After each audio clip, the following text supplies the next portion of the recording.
आप लोग सभी अभी लर्निंग फेज में हैं, सीख रहे हैं। अभी कहीं ना कहीं हमारे हार्मोनल चेंजेस आ रहे हैं, एग्रेशन लेवल भी हाई है, आपकी एक्सपेक्टेशन भी हाई है, आप उम्मीद करते हैं कि आप बेहतर से बेहतर करें। तो उस टाइप की सिचुएशन में अपने आप में संयम रखना, अपने आप को निर्धारित करना कि मुझे यहाँ रिएक्ट करना है, इस तरीके से रिएक्ट करना है और यहाँ मुझे रिएक्ट नहीं करना। तो हमारी स्किल्स तब सक्सेस हो पाती हैं जब हम अपनी इंद्रियों पे काम करते हैं। नमस्कार, मैं हूं नीतू शम्मी राठौर। बहुत बहुत स्वागत करती हूं आप सभी का हमारे इस बेहद विशेष कार्यक्रम, जिसमें हमारा केंद्र होता है शिक्षा। शिक्षा के बिना कहा जाता है कि हमारा जो जीवन है वो अंधकार में बीतता है, क्योंकि शिक्षा ही वो उजाला है जो भी किसी व्यक्ति को वो रास्ता दिखाता है जिसके जरिए वो सफलता की ऊंचाइयों पर जा सकता है। तो हम मौजूद हैं सेंट पॉल स्कूल गुरुग्राम में। चलिए इसी कड़ी में इस कार्यक्रम को आगे हम बढ़ाते हैं और इस कार्यक्रम की शुरुआत करते हैं। अब हमने न्यू एजुकेशन पॉलिसी की बात करी थी। यहाँ पर डायरेक्टर सर ने बताया कि 2024 में वो बिल्कुल मोदी जी ने जिस तरह से कहा कि लागू होने वाली है, तो एक डिफरेंट टर्म जो इंट्रोड्यूस हुई है एनईपी में, मल्टीपल सब्जेक्ट चॉइसेस। आप साइंस के साथ आर्ट पढ़ सकते हैं, कॉमर्स के साथ साइंस का सब्जेक्ट ले सकते हैं एंड सो ऑन। यानी कि आपका एरिया ऑफ इंटरेस्ट का जो एक सब्जेक्ट है आप मेन स्ट्रीम सब्जेक्ट के साथ रख सकते हैं। तो इसे किस तरीके से देखा जा रहा है, स्टूडेंट के ऊपर इसका किस तरीके से असर होगा, इसके बेनिफिट्स क्या हैं और इसके कुछ नेगेटिव भी कुछ पॉइंट हो सकते हैं क्या, तो इन सब चीज़ों के बारे में डिस्कस करने के लिए मैं यहाँ पर डॉक्टर श्री कृष्ण सर से इजाज़त लेना चाहूँगी कि वो कुछ इलैबोरेट करें इसके बारे में। बहुत अच्छा क्वेश्चन आपने पूछा और इससे मैं उम्मीद करता हूँ कि बहुत सारे बच्चों का कहीं ना कहीं डाउट क्लियर होगा। मैं यहाँ एक बात शुरू करना चाहता हूँ कि किसी भी सब्जेक्ट को पढ़ना या किसी स्ट्रीम को चूज़ करना, हमारा अल्टीमेट गोल क्या होता है कि लाइफ में हम सक्सेस कैसे हों, हम जो कैरियर ऑप्ट करना चाहते हैं उसमें हमें अचीवमेंट्स मिलें। तो आप लोग जब सब्जेक्ट का सिलेक्शन करते हैं तो आप ये ध्यान रखें कि अगर आप साइंस स्ट्रीम में जा रहे हैं तो साइंस में पर्टिकुलरली पीसीएम, कुछ बच्चों का होता है, पेरेंट्स का भी होता है कि पीसीएमबी भी ले लो। अब आप मुझे एक बात बताएं कि जब आप पीसीएम पढ़ना चाहते हैं, इट मीन्स आप इंजीनियरिंग के फील्ड में जाना चाहते हैं, टीचिंग के फील्ड में जाना चाहते हैं, वो आप ऑलरेडी डिसाइड कर चुके हो। आपका एप्टीट्यूड, आपका आईक्यू, आपका इंटरेस्ट आपको ऑलरेडी ये क्लियर कर चुका है कि आप इस फील्ड के लिए बेहतर हैं। तो आप एडिशनल बायोलॉजी क्यों पढ़ना चाहते हैं? तो वहाँ से ही एक कन्फ्यूजन आपके माइंड में आ जाता है कि मैं इंजीनियर भी बन जाऊँ और मैं डॉक्टर भी बन जाऊँ। तो ना तो आप इंजीनियरिंग के लिए अच्छे से फोकस कर पाते हैं और ना ही बायो के लिए अच्छे से फोकस कर पाते हैं। तो सबसे पहले तो ये डिसाइड करें और अपने पेरेंट्स के साथ खुल के बात करें कि मुझे अगर पीसीबी करना है तो पीसीबी करना है और मुझे उसी फील्ड में जाना है, पीसीएम करना है तो पीसीएम भी मुझे करना है। एडिशनल सब्जेक्ट्स की जहाँ तक बात आती है कि कॉम्बिनेशन किसी भी स्ट्रीम से उठा के ऐड ऑन कर लें, उससे बचिए। अगर वो कॉम्बिनेशन लेना है तो ऐसा कॉम्बिनेशन लीजिए जो आपके उन्हीं सब्जेक्ट्स से थोड़ा बहुत रिलेट करता हो और आपके लिए बेनिफिशियल रहे। मैं कई बार बोलता हूँ कि अगर आप उसमें साइंस के साथ साइकोलॉजी को अगर आप चूज़ कर लेते हो तो कहीं ना कहीं वो आप लोगों के लिए फ़ायदेमंद है। आप क्लिनिकल साइकोलॉजी में जा सकते हो या फिर आज आप काउंसलर बन सकते हो, तो उस फील्ड में वो सब्जेक्ट आपको कहीं ना कहीं हेल्प करेगा। बट अगर आप उसी के साथ में हिस्ट्री सब्जेक्ट ले लेते हो तो पीसीएम पढ़ने वाला बच्चा हिस्ट्री के साथ कौन सा कैरियर ढूंढ रहा है जो पीसीएम प्लस हिस्ट्री अगर वो पढ़ रहा है तो वो उसके लिए फ़ायदेमंद होगा। तो इंडिकेशन शायद आप लोगों को समझ आ गया होगा। तो इस चीज़ का विशेष ध्यान रखें कि जब आपके पास चॉइसेस बहुत हैं, जैसे मैंने पहले कहा कि जब आप कहीं जाते हैं, रेडी होते हैं, आप अपना आउटर अपीयरेंस देखते हैं तो जो चीज़ें आपको नहीं चाहिए होती हैं वो आप रिमूव कर देते हैं। सो यहाँ पे भी आप उन चीज़ों को एलिमिनेट कर दीजिए जो आपके फ्यूचर के लिए ठीक ना हो। बच्चों, आपका नंबर एक बार फिर से आ गया है। आपके मन में जो सवाल हैं जो कि आप इतनी देर से होल्ड करके बैठे हैं, अगेन यू कैन आस्क। मेरा नाम अनंत है। Good morning sir. मेरा ये क्वेश्चन है, ये अभी आर्टिफिशियल इंटेलिजेंस का ज़माना है, तो एआई जॉब्स क्रिएट कर सकती है या रिड्यूस कर सकती है? आर्टिफिशियल इंटेलिजेंस ही न्यू सिनेरियो में अभी काफ़ी बढ़ता हुआ सब्जेक्ट है। फ्यूचर में इसकी बहुत डिमांड रहेगी। मैं चाहता हूँ कि काफ़ी बच्चे इसको ऑप्ट करें और इसको लें। अपना कैरियर काउंसलिंग सेशन के लिए कहीं से भी आप हेल्प लें, कोई भी सब्जेक्ट चूज़ करें, बट उसमें एक फ़ाइनल डिसीजन लें। घर पे पेरेंट्स हों, कोलीग्स हों, टीचर्स हों, उसमें अच्छा डिसीजन लें कि आपको फ्यूचर में क्या करना है। एक ह्यूमन टेंडेंसी होती है साइमल्टेनियसली धीरे धीरे चेंज करने की। एक फिनोमिना है, आप बहुत जल्दी चेंज करते हैं, जी हमें क्यों ना हो। मैं आपको एक छोटा सा एग्जांपल देता हूँ कि स्टूडेंट्स लाइफ में वो नहीं चलता है, वो हमें नहीं करना चाहिए। एक आदमी आता है, धूप में जा रहा है, तो उसको देखा धूप हो गई, मैं इस छाया के नीचे खड़ा हो जाता हूँ, मकान की शेडो है। तो जैसे ही वो खड़ा हुआ, एक विंडो खुली, ऊपर से एक आदमी ने पूछा, भाई साहब पानी लेके आऊँ क्या? उसने देखा यार स्वेटिंग हो रही है, पानी ला रहा है, बहुत अच्छा आदमी है। बोला हाँ भैया ले आओ ले आओ। कहा यार बहुत अच्छा आदमी हो, तो मुझसे बिना पूछे पानी की डिमांड करे पानी लेके आ रहा है। ओके, वो 2 मिनट 4 मिनट 5 मिनट लग गई। बोला यार बड़ा बेकार आदमी है, मैं तो खड़ा हूँ, जल्दी जाना था और आया नहीं। अब उसका मन चेंज हो गया, बड़ा बेकार आदमी है, बड़ा बेकार आदमी, चलना चाहिए। तब तक गेट खुलता है नीचे से, भाई साहब पानी ले आया हमें। बोला यार बड़ा अच्छा आदमी है, ठंडा ठंडा पानी लाया होगा। अब जैसे वो पानी देने के लिए उसने वो किया, डाला उसमें गिलास में, पॉकेट से निकाला कप गिलास, और भाई साहब लो। जैसे उसने सोचा है बहुत अच्छा आदमी, बहुत अच्छा आदमी, पानी पिया, अरे यार ये तो फीका नॉर्मल। बोला भाई साहब मैं आपके लिए शिकंजी बनाने लग गया था। वो उसने देखा ऐसे पीते पीते, बोला यार बड़ा बेकार आदमी है, तो बोला शिकंजी बता रहा है, ये तो फीका पानी है। उसकी टेंडेंसी चेंज हो गई। पहले बहुत अच्छा आदमी था, वो पूछ लिया ऊपर से, जब 5 मिनट नहीं लाया तो बेकार हो गया। अब जब पीने लगा, बोला भाई साहब मैं इसलिए लेट हो गया, शिकंजी बनाने लग गया। लेकिन जैसे फर्स्ट घूंट लिया उस शिप, बड़ा बेकार आदमी आ रही, तो ये तो फोका पानी ले आया, फोका बोलते हैं ना बिना चीनी का पानी। तो ठक से दूसरी पॉकेट से, भाई साहब मैं समझा कहीं आपको शुगर ना हो, इसलिए ना मैं शुगर फ्री वो लेके आया हूँ, आपको ये डाल दूँ। बोला यार ये तो बहुत अच्छा आदमी है, तो ये तो बहुत अच्छा आदमी है। मीन्स ये हमारी टेंडेंसी है। स्टूडेंट लाइफ में नहीं होना चाहिए कि हम बार बार चेंज करें कि अब हम अपनी स्ट्रीम कॉमर्स ले लें, कभी आर्ट्स ले लें, कभी कुछ करें। प्लान करें, पेपर चार्ट लें, पेरेंट्स की हेल्प लें, कुछ भी लें, और उसको फाइनलाइज करें, विद इन ईयर लें, 6 मंथ लें, टाइम लें। मुझे डॉक्टर बनना है, इंजीनियर बनना है, पायलट बनना है, सीएस बनना है, आईएएस बनना है, आईपीएस बनना है, तहसीलदार बनना है, ETO, RTO, IFS, so many options are there with us. हम तो क्या है 20-30 ऑप्शंस जानते हैं, अदरवाइज देखा जाए तो पूरे वर्ल्ड में 50,570 जॉब्स आर देयर। 55,000 जॉब्स हैं, टॉप नीचे लेवल से लेकर टॉप ऊपर पायलट तक। हम एक डिसीजन अच्छा बनाएं और अपना कैरियर चुनें। आपने जो बोला है वो बिल्कुल है, आजकल एआई का बहुत ऑप्शन है, बहुत अच्छा एक फ्यूचर रहेगा।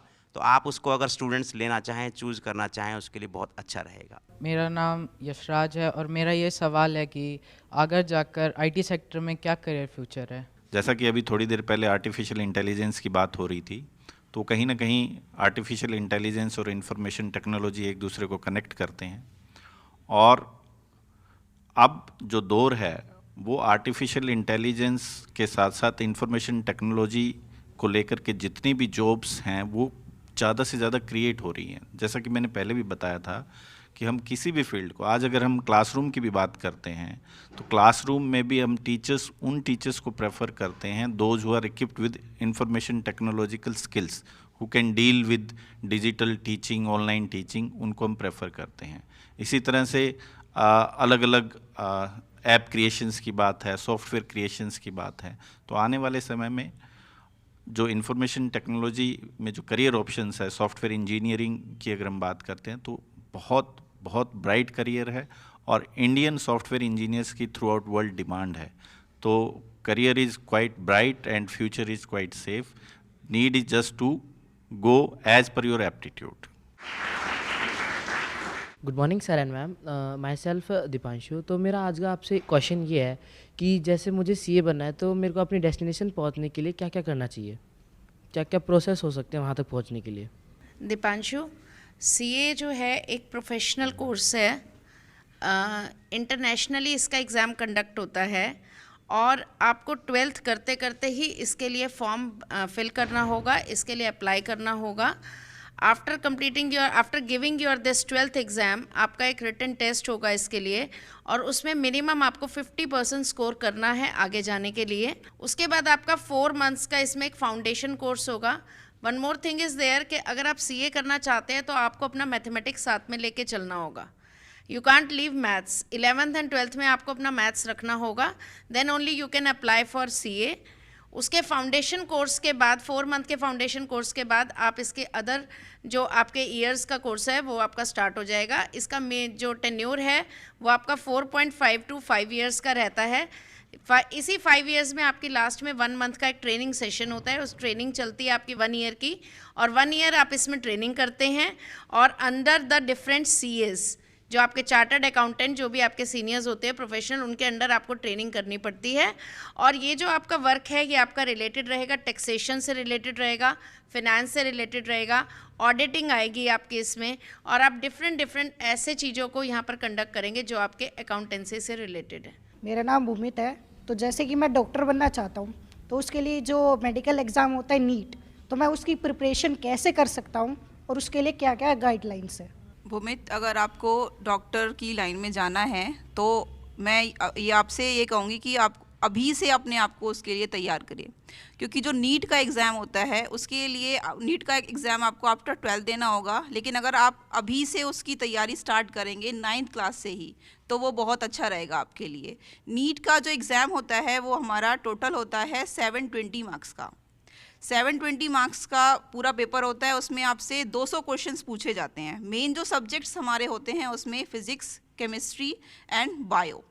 तो आप उस 200 क्वेश्चंस में से किन्हीं भी 180 क्वेश्चन का जवाब दे सकते हो। लेकिन आपको एक बात ध्यान में ज़रूर रखनी होगी कि नीट के एग्ज़ाम में हमारी नेगेटिव मार्किंग भी होती है। नेगेटिव मार्किंग का मतलब है कि अगर आपका क्वेश्चन सही है तो उसके लिए आपको मिलते हैं पॉजिटिव 4 मार्क्स मिलते हैं पॉजिटिव। लेकिन अगर आपका क्वेश्चन गलत है तो उसके लिए आपका 1 मार्क डिटेक्ट होगा टोटल जितना भी आपने स्कोर किया है उसमें से। अब बात आती है इसकी तैयारी की कि आप इसकी तैयारी कैसे करोगे। तो 12th के बाद आप अपनी सेल्फ स्टडी भी कर सकते हो, आप कोचिंग भी ज्वाइन कर सकते हो।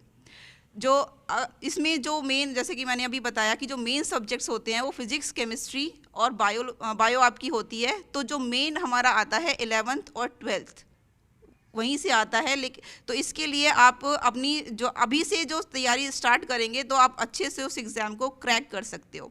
अगर आपका नीट क्लियर हो जाता है, स्कोरिंग अगर आपके मिनिमम 180 भी आते हैं नीट के एग्ज़ाम में तो वो क्वालिफाइड तो हो जाता है। लेकिन आप 180 मार्क्स के बेस पर किसी भी गवर्नमेंट कॉलेज में एडमिशन नहीं ले सकते। अगर आपको किसी भी मेडिकल कॉलेज में एडमिशन लेना है जो गवर्नमेंट हो तो एटलीस्ट आपको 720 में से 600 मार्क्स गेन करने ही होंगे, तभी आपका किसी अच्छे गवर्नमेंट मेडिकल कॉलेज में एडमिशन हो सकता है। अगर आप इतना स्कोर नहीं कर पाते हो तो आप MBBS के अलावा और भी कोर्सेज़ हैं जैसे कि BA MS हो गया या BHMS हो गया, तो उसमें भी आप जा सकते हो। नेहा मैम की बात में एक चीज़ ऐड करना चाहूँगी। बहुत सारे बच्चों का एम्बिशन होता है कि हम MBBS करके अच्छे डॉक्टर बने।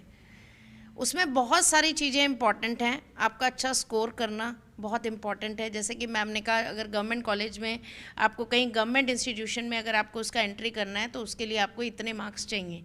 कुछ बच्चे अपना एक माइंडसेट बना लेते हैं कि हमें MBBS ही करना है। आपने फर्स्ट टाइम उसका एंट्रेंस दिया, भगवान ना करे आपका वो क्लियर नहीं हुआ, सेकेंड टाइम आपने अगेन दिया, थर्ड टाइम आपने अगेन दिया, आपने अपने प्रीशियस 3 इयर्स उस पर स्पेंड किए side by side. Why don't you join something else?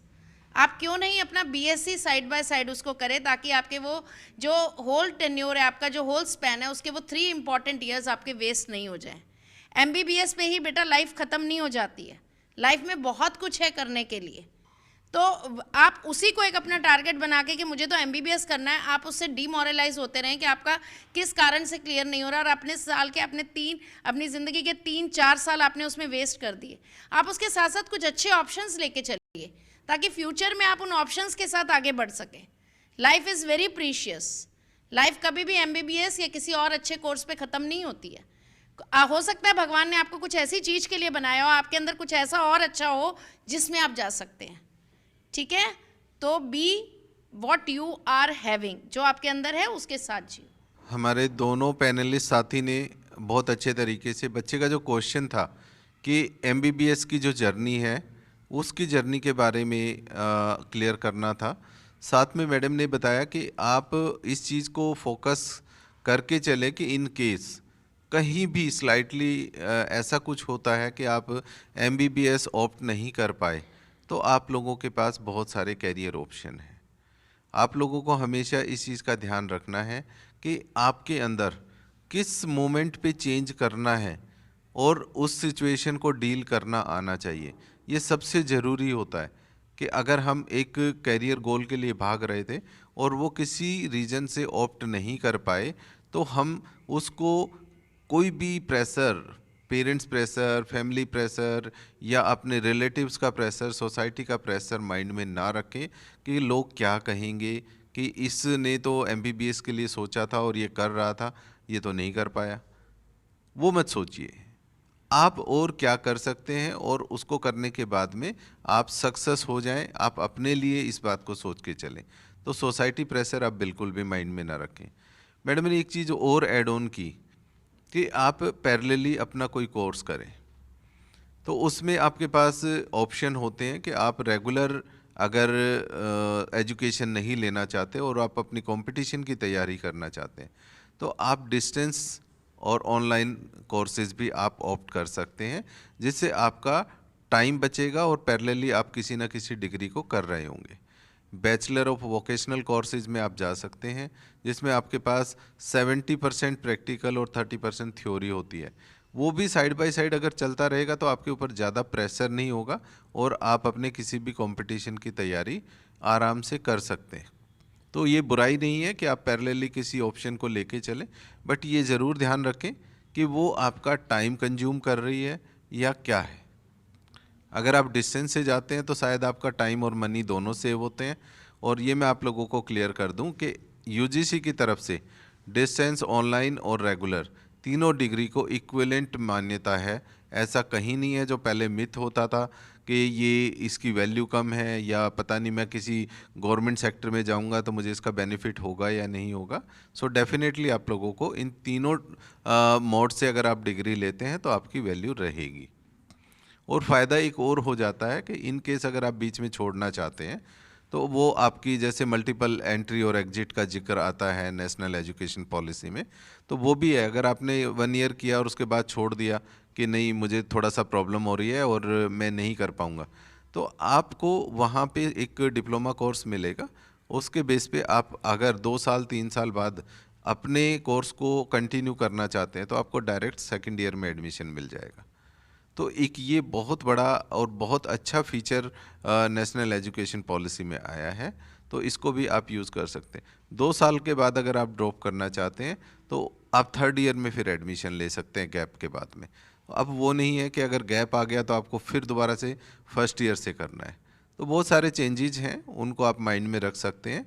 तो सबसे पहली चीज़ यही है कि जिस गोल के लिए आप फाइट कर रहे हैं उस पे आप पूरी जर्नी को देखते हुए अपना फोकस रखें, आप डेफिनेटली अपना गोल अचीव करेंगे।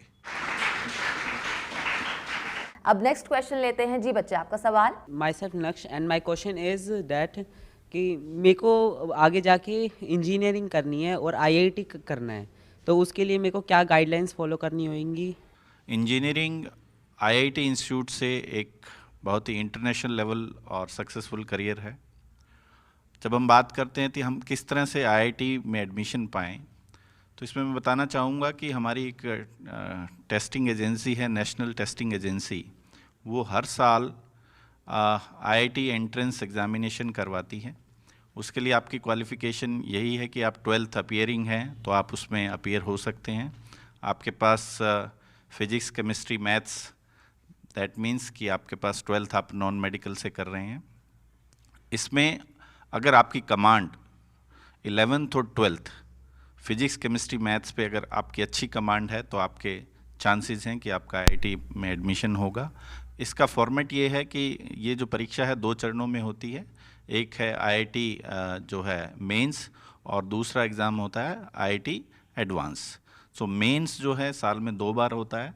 जो जिनका जो शेड्यूल फिक्स होता है एनटीए के अकॉर्डिंग, और दोनों बार में आप अपीयर हो सकते हो। जो बेस्ट स्कोर आपका होता है वो कंसीडर किया जाता है। फर्दर सपोज आप 100% स्टूडेंट जो अपीयर हुए हैं, नेक्स्ट राउंड में केवल 10% स्टूडेंट्स को लिया जाता है जो कि एडवांस में अपीयर होते हैं। कंपटीशन अच्छे स्तर का है। आप ये मान के चलिए कि सालाना लगभग 20 लाख एस्पिरेंट्स जो हैं इसमें अपीयर होते हैं। उनमें से फिर 10% एडवांस में जाते हैं, और उसके बाद आपकी जो रैंकिंग के आधार पर जो आईआईटी इंस्टीट्यूट्स हैं, इंडियन इंस्टीट्यूट ऑफ टेक्नोलॉजी, जो प्रीमियर इंस्टीट्यूट्स हैं, और आप ये कह सकते हैं कि वो एक प्रकार से आपकी सक्सेस का पासपोर्ट है। तो रैंकिंग के आधार पे आपके एडमिशन्स होते हैं, और अलग अलग आप जो स्ट्रीम्स हैं उसको आप चूज़ कर सकते हैं। ये एक रोड मैप है, जनरल रोड मैप है आईआईटी का। मैं एक आईएएस बनना चाहता हूँ, एक कलेक्टर बनना चाहता हूँ, तो उसके लिए सर मेरे को मतलब कौन कौन सी डिग्रीज़, कौन कौन से वो कैसे कैसे तैयारी करनी चाहिए, किस रूटीन से करनी चाहिए, ये सब जानना है। एक बार फिर से काफ़ी इम्पोर्टेंट क्वेश्चन है कि एक विद्यार्थी आईएएस कैसे बन सकता है। तो इसके बारे में बता दूं, हमारे देश में जो सेंट्रल रिक्रूटमेंट किया जाता है ब्यूरोक्रेसी के तौर पे, तो उसके लिए कमीशन है, यूनियन पब्लिक सर्विस कमीशन, जिसका मुख्यालय दिल्ली में है। तो हर साल यूपीएससी के exams with the target of administrative services किए जाते हैं। उसके लिए आपकी जो एलिजिबिलिटी होनी चाहिए कि ग्रेजुएशन आपका होना चाहिए, और अपीयरिंग कैंडिडेट भी उसमें आप अप्लाई कर सकते हैं एज़ पर द गाइडलाइंस। और इस परीक्षा के भी 2 चरण होते हैं, एक प्राथमिक परीक्षा और एक मुख्य परीक्षा, और उसके बाद तीसरा इसमें इंटरव्यू होता है। और कुछ परिवर्तन अगर कुछ हैं तो मैं चाहूँगा कि डॉक्टर साहब भी इसमें हाईलाइट करेंगे बाद में। और इसमें मुख्य तौर पे जब हम ग्रेजुएशन आपने किसी भी स्ट्रीम से किया है, तो आपका जो है कमांड का जो सब्जेक्ट है वो आपको ऑप्ट करना पड़ता है प्रीलिमिनरी एग्जामिनेशन में, अपार्ट फ्रॉम जीके। उसका प्रीलिम के बाद जब रिज़ल्ट आता है तो उसके बाद आप मुख्य परीक्षा में अपीयर होते हैं। वहाँ आपको 2 सब्जेक्ट एज एन ऑप्शन लेना पड़ता है। उसके साथ साथ आपका जीएस का भी पेपर होता है, एसए का एग्ज़ाम होता है, और लैंग्वेजेस के एग्ज़ाम होते हैं। और ऑल इंडिया लेवल पर जब रिज़ल्ट अनाउंस होता है तो मेरिट के आधार पर जो टॉप एज पर जो परसेंटेज जिन कैंडिडेट्स को बुलाया जाता है उनका फिर एक साक्षात्कार होता है, और उसके बाद फाइनल मेरिट जो है वो आती है। लेकिन क्योंकि ये एक सबसे इम्पोर्टेंट सर्विसेज है भारत की, अगर हम बात करें तो प्री इंडिपेंडेंट इंडिया में भी आईसीएस के एग्ज़ाम होते थे, सबसे ये लुक्रेटिव है। और आईएएस का मतलब है कि you are one of the stakeholders for making policies in India. आपके पास कुछ पावर्स आती हैं, कुछ प्रिविलेजेस आते हैं। तो इसके लिए आपको एकेडमिकली जो सब्जेक्ट्स आपने ऑप्ट किए हैं उसमें स्ट्रॉन्ग होना अनिवार्य है। साथ साथ जनरल अवेयरनेस वो बहुत ही प्राइमरी है इन परीक्षाओं को क्वालिफाई करने के लिए। और जब साक्षात्कार होता है तो उसमें बोर्ड की अपेक्षा अनुसार आपको उसमें परफॉर्म करना होता है। आपको अपना एक ओरिजिनल फॉर्मेट में अपने आप को प्रेजेंट करना पड़ता है। और एक बार जब आप आईएएस बन जाते हैं तो ये मान के चलिए कि आप देश में एक महत्वपूर्ण भूमिका निभाने वाले शख्सियत बन जाते हैं। तो ये कुछ जनरल बातें मैंने रखी हैं आईएएस की परीक्षा के संबंध में। मैं चाहूँगा कि डॉक्टर साहब इसमें कुछ थोड़ा सा ऐड करें। वैसे तो अतुल सर ने लगभग सभी एरियाज़ को कवर कर दिया है। मैं थोड़ा सा आप लोगों के नोटिस में ये डालना चाहूँगा कि अगर आप इस फील्ड के बारे में सोच रहे हैं तो इस स्टेज तक आते आते शायद आप लोगों ने वो चीज़ें नहीं ध्यान में रखी होंगी जिनकी ज़रूरत पड़ती है। तो सबसे पहली बात मैं यहाँ जोड़ना चाहूँगा कि 6 ऑनवर्ड आपका एनसीईआरटी का कंप्लीट सिलेबस आपको टिप्स पे होना चाहिए। तो इसके आप बेसिक नोट्स अभी से बना लें, जब आपको टाइम लगता है पैरेलली थोड़ा थोड़ा टाइम निकालें। और 6 ऑनवर्ड सभी सब्जेक्ट्स की नॉलेज आपको बहुत डिटेल्ड होनी चाहिए, क्योंकि असर्शन के क्वेश्चन है कि आपको घुमा फिरा के अगर क्वेश्चन पूछा जा रहा है तो वो हर तरीके से आप उसका रिप्लाई कर सकें। जहाँ तक पेपर्स की बात है वहाँ पे आपका प्री होता है। प्री आपके 2 पार्ट्स में होता है, 200 में, जो आपको क्वालिफाई करना होता है। तो ये आपका रिजल्ट में इसका कोई लेना देना नहीं है, बस ये आपने क्वालिफाई किया तो आप मेंस में बैठ सकते हैं। और मेंस जब आप क्वालिफाई करते हैं तो आप इंटरव्यू के लिए जाते हैं। मेंस में आपके 7 पेपर होते हैं जो डेली होंगे, आपके कंटिन्यू होते हैं और सब्जेक्ट वाइज होते हैं। अगर आज आपका ज्योग्राफी पे है, वो ऐसे राइटिंग फॉर्म में होता है कि आपका आईक्यू, आपकी क्रिटिकल थिंकिंग बहुत बड़े एरिया को कम से कम शब्दों में कैसे लिख सकते हैं, तो वो आपकी पर्सनैलिटी का रिफ्लेक्शन होता है। तो उस लेवल पे आपके वो प्लस लैंग्वेज, जैसे सर ने बताया, वो आपके एग्ज़ाम होंगे। वो पास आउट करना और इंटरव्यू पास आउट करना, दोनों के मार्क्स के बेस पे ही आपकी मेरिट बनती है कि आपको कौन सा कैडर मिलेगा। आईएएस में आप गए, आईपीएस में गए, आईएफएस में गए, आईआरएस में गए, वो आपका डिपेंड करता है। इससे पहले आपका कैफ भरा जाता है जिसमें आप अपनी चॉइस भरते हैं कि मुझे मेरी फर्स्ट प्रायोरिटी ये है, सेकंड प्रायोरिटी ये है, थर्ड प्रायोरिटी ये है। तो उस तरीके से आप इस जर्नी को कंप्लीट कर सकते हैं। तो फिलहाल आप स्टडी पैटर्न में हैं, तो आप अपनी नींव को मजबूत करते हुए चलें। जैसे सर ने बताया कि एक सब्जेक्ट आपका साउंड होना चाहिए ग्रेजुएशन लेवल पे, क्योंकि अभी हम स्कूल लेवल पे हैं। अभी हम लोग पेरेंट्स के साथ मिल के कोई सपना देख रहे हैं, बट जब हम कॉलेज में जाते हैं तो कहीं ना कहीं हमारे जो गोल हैं वो फ्लैक्चुएट कर जाते हैं। आपको एक आज़ादी मिल जाती है, एक अलग एनवायरनमेंट में आप चले जाते हैं। तो आपको ये डिसाइड करके रखना है कि जो मेहनत आपने अभी तक की है वो मेहनत आपकी जाया ना जाए, और आप अपनी ग्रेजुएशन भी अच्छे तरीके से करें और गोल को आप बिल्कुल स्टिक करें कि भाई आपको ये गोल अचीव करना है। सो इस जर्नी को अगर आप फॉलो करते हैं तो definitely you will achieve your goal. Good afternoon everyone, my name is Tamanna. तो मेरा सवाल यह है कि मैं अपना करियर कमर्शियल वर्ल्ड में कैसे बना सकती हूँ और उसके लिए मुझे किन किन प्रोसेस की नीड पड़ेगी। तमन्ना, कमर्शियल वर्ल्ड के लिए आपको कॉमर्स से रिलेटेड बहुत सारे कोर्सेज हैं। इसमें हमारा फिनेंस भी आ जाता है, मार्केटिंग आ जाता है, एचआर आ जाता है, ठीक है। इसमें आप पहले अपनी ग्रेजुएशन करिए और उसके बाद फिर स्पेशलाइजेशन के लिए आप उसमें मास्टर्स करिए, और वो उससे आपके लिए बहुत सारे फील्ड्स ओपन हैं। आप स्पेशलाइजेशन में आप अपना डिसाइड कर सकते हैं कि आपको फिनेंस में जाना है, मार्केटिंग में जाना है या अपना एचआर में जाना है। आप उसमें डिसाइड करिए। तो आज के इस प्रोग्राम में हमने छात्रों से जुड़े हुए जो बहुत सारे एरियाज़ हैं, बहुत सारे एस्पेक्ट्स हैं, उनकी बहुत सारी जो क्वेरीज़ हैं उसके बारे में डिस्कशन किया। हमने यहाँ पर सेल्फ डिसिप्लिन पे बात करी, किस तरीके से बच्चों को सेल्फ डिसिप्लिन जो है उसे मेंटेन करना है, टाइम टेबल उन्हें अपना डिसाइड करना है, प्रेशर वो किस तरह से रिलीज़ कर सकते हैं, सॉफ्ट स्किल्स उनकी लाइफ में कितना ज़्यादा फ्रूटफुल हो सकती हैं उनके करियर गोल्स को डिसाइड करने के मामले में। करियर ऑप्शंस के साथ साथ हम साइड बाय साइड और किस तरह की चॉइसेस रख सकते हैं, कौन से कोर्सेज कर सकते हैं, कौन कौन सी और ज़्यादा स्किल को डेवलपमेंट करने के लिए और कौन से कोर्सेज हो सकते हैं, फ्यूचरिस्टिक अपॉर्चुनिटीज़ हर एक एरियाज़ में किस तरह की आगे बनने वाली हैं उसके बारे में भी हमने बात करी। और साथ ही साथ हमारे जो स्टूडेंट यहाँ पर मौजूद थे उनके सवालों के भी हमने जवाब दिए। तो बहुत अच्छे से पूरा डिस्कशन हुआ।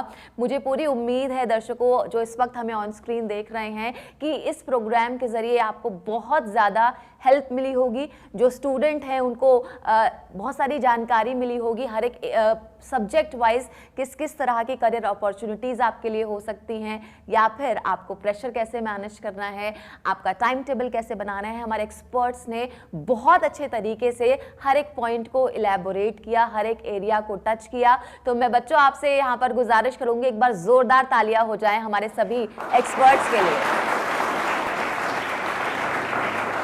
तो कार्यक्रम का समापन भी हम राष्ट्रवंदन के साथ करेंगे। तो एक बार आप सभी मेरे साथ बोलिए, जय हिंद, भारत माता की, भारत माता की, भारत माता की।